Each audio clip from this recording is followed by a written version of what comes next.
kasih buat malingnya Pak, ini di set baru.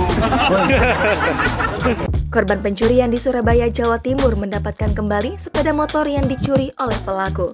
Mahasiswa Institut Teknologi 10 November atau ITS Surabaya bernama Thorik Alatas tersebut justru mengungkapkan terima kasih pada pelaku lantaran telah mereparasi motornya. Thorik juga mengucapkan terima kasih pada polisi sehingga sepeda motornya bisa kembali. Sementara, Kepala Satuan Reserse Kriminal Polrestabes Surabaya AKBP Mirzal Maulana mengemukakan pengembalian motor pada pemiliknya merupakan hasil pengungkapan kasus pencurian dengan pelaku berinisial MJR. Menurutnya, MJR telah melakukan aksi pencurian gawai, laptop, hingga motor berulang kali.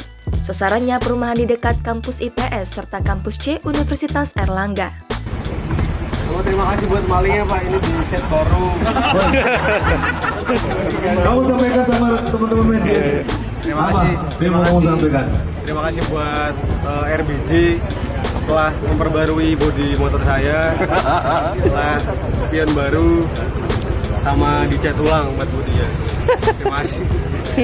Stabil nih Mas ya. Iya. Jangan lupa subscribe, share, komen, dan like ya.